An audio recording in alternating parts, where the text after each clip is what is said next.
সুপ্রিয় দর্শক মণ্ডলী, আসসালামু আলাইকুম ওয়া রাহমাতুল্লাহি ওয়া বারাকাতুহু। আজকে আমার এই ভিডিওটা হচ্ছে যারা Adobe Premiere Pro ইউজ করতে চাচ্ছেন, কিন্তু আপনারা ইনস্টল করার পরে আপনাদের এরকম একটা পপআপ বক্স সামনে চলে আসে। তো এই পপআপ বক্সটাকে কিভাবে দূর করবেন এবং এই পপআপ বক্সটাকে ফিক্সড করে কিভাবে আপনারা Adobe Premiere Pro সঠিকভাবে ইউজ করবেন, সেটি দেখানোর জন্য আজকের আমার এই ভিডিও। তো চলুন শুরু করা যাক।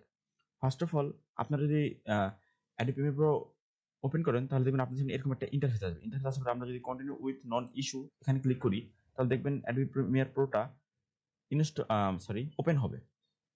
দেখতে পাচ্ছেন আপনার সামনে ওপেন হয়েছে।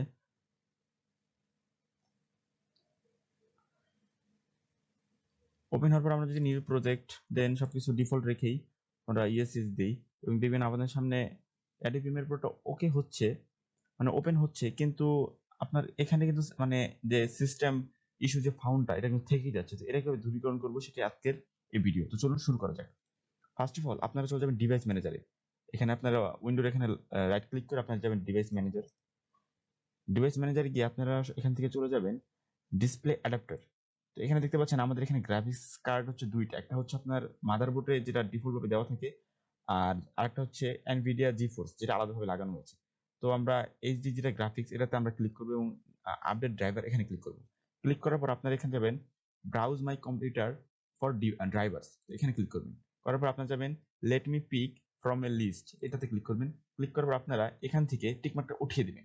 আমরা টিকমার্কটা উঠিয়ে দেওয়ার পর দেখেন আপনাদের সামনে এরকম একটা ইন্টারফেস আসবে। তখন আপনারা ইন্টেল কর্পোরেশন এই লেখাটা আসবে, এখানে আপনারা টিকমার্ক দিবেন। তো আপনারা দেখবেন আপনাদের সামনে অনেক মানে যে ইগুলো আছে, যে আপনার ড্রাইভারগুলো আছে সব শো করবে।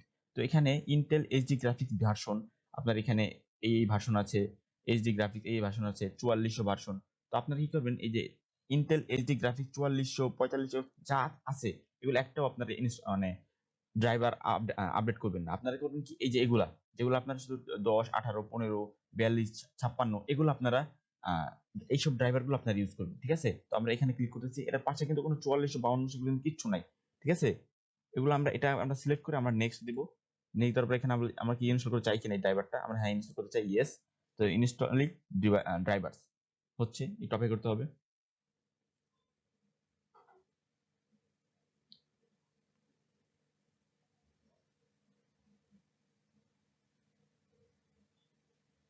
আমাদের যেখানে বলছে Windows has successfully updated your drivers, okay আমাদের ড্রাইভারটা আপডেট হয়ে গেছে।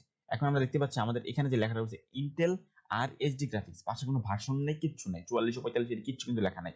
তো আমাদের কাজ শেষের পর আমরা কি করব, আমাদের কম্পিউটারটাকে রিস্টার্ট দেব। তো আমি রিস্টার্ট দেওয়ার পরে আসছি, চলে আসলাম রিস্টার্টের পরে। তো আমরা যে কাজটি করেছি, আমাদের Adobe Premiere Pro টি কি এখন পারফেক্টভাবে ইউজ করতে পারবো কিনা চলুন দেখা যাক।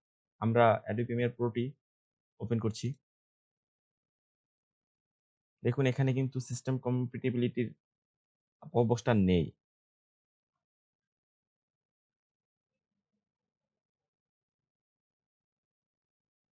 ওয়েট,